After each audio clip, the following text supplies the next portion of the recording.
एक बार की बात है, एक बहुत बड़ी आर्ट गैलरी ने कॉन्टेस्ट डिक्लेयर किया।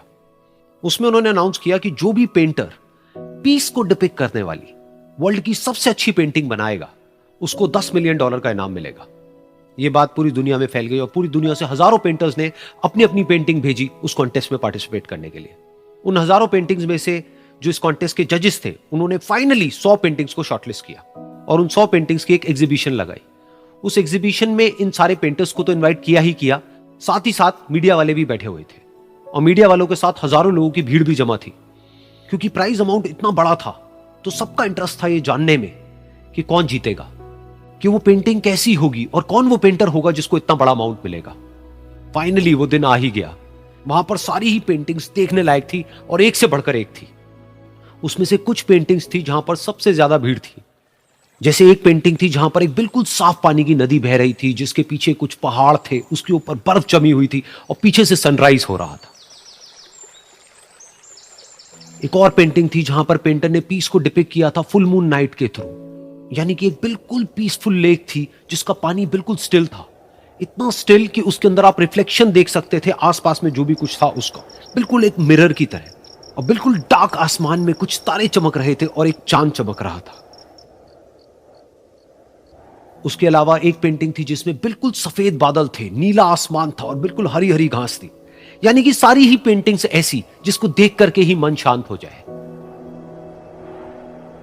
तो कॉन्टेस्ट बहुत ही टफ था क्योंकि सारी पेंटिंग्स एक से बढ़कर एक थी। तो जजेस के लिए शॉर्टलिस्ट करना कि कौन सी पेंटिंग बेस्ट है, that was very very difficult.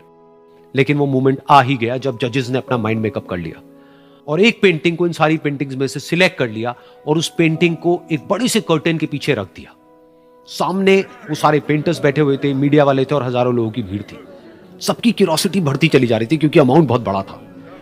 लेकिन जैसे ही वो पर्दा हटा और सामने से सबने उस पेंटिंग को देखा तो सब हैरान रह गए। सब एक दूसरे की शक्ल देखने लगे। किसी को कुछ समझ नहीं आ रहा था कि एक्चुअल में हो क्या रहा है, क्योंकि वो पेंटिंग जो वहां पर दिख रही थी वो दूर दूर तक शांति को डिपिक्ट नहीं कर रही थी। तो सबको लगा कि शायद उस आर्ट गैलरी से कोई गलती हुई है या जजेस से कोई गलती हुई है और किसी गलत पेंटिंग को वहां पे रख दिया है। तो कुछ पेंटर्स एक साथ गए, जाकर के उस आर्ट गैलरी के ओनर से मिले और जाकर के उससे पूछा कि क्या ये कोई गलती है, गलती से कहीं कोई गलत पेंटिंग तो आपने वहां पे नहीं रख दी है। तो आर्ट गैलरी वाला थोड़ा सा मुस्कुराया और बोला, नहीं ये पेंटिंग बिल्कुल ठीक है, जजेस ने इसी पेंटिंग को सिलेक्ट किया है और यही पेंटिंग आज की विनर है। सारे पेंटर्स ये जवाब सुन करके गुस्से से भर गए और सबने मिल करके रिवोल्ट कर दिया। और ये देख करके सारे मीडिया वाले अपनी अपनी जगह से खड़े हुए और भागते हुए गए उस आर्ट गैलरी के ओनर के पास में और अपने अपने माइक्स उनके मुंह के आगे कर दिए। तो अगेन वो आर्ट गैलरी का जो ओनर था वो हल्का सा मुस्कुराया और उसने कहा कि मुझे कुछ बोलने से पहले एक बार इस पेंटिंग को आप लोग ध्यान से देखिए, थोड़ा पास से देखिए, शायद आपको कुछ ऐसा नजर आए जो दूर से नजर नहीं आ रहा है। क्योंकि आप सबने एक चीज तो देख ली कि इस पेंटिंग में आंधी है, तूफान है, चारों तरफ सब कुछ तहस नहस हो रहा है, आसमान में बिजली कड़क रही है, काले बादल हैं, ये सब तो आपने देख लिया। लेकिन एक चीज नहीं देखी कि इस पेंटिंग में एक घर भी है। उस घर में एक छोटी सी खिड़की है जहां पर एक आदमी खड़ा हुआ है।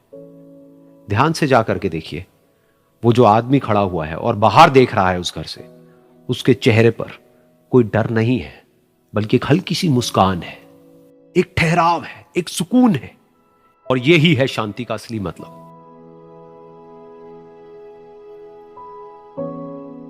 यानी कि शांति का मतलब यह नहीं है कि हमारे बाहर सब कुछ शांत है और फिर हम शांत हैं, क्योंकि वो टेम्पररी है। असली शांति का मतलब यह है कि हमारे बाहर चाहे जो कुछ भी हो रहा हो, हम अंदर से पूरी तरह से शांत हैं, हमारा मन शांत है। क्योंकि जिसका मन शांत नहीं है, उसको चाहे आप कितनी भी सुंदर से सुंदर जगह पर ले जाकर के बिठा दो, वो वहां पर भी जाकर के दुखी ही रहेगा। लेकिन दूसरी तरफ से जिसका मन शांत है, उसके बाहर चाहे कुछ भी हो रहा हो, चाहे मौसम कैसा भी हो, चाहे उसके आसपास में सब कुछ तहस नहस हो रहा हो, तूफान हो, लेकिन वो अंदर से बिल्कुल शांत रहेगा। और यही है शांति का असली मतलब।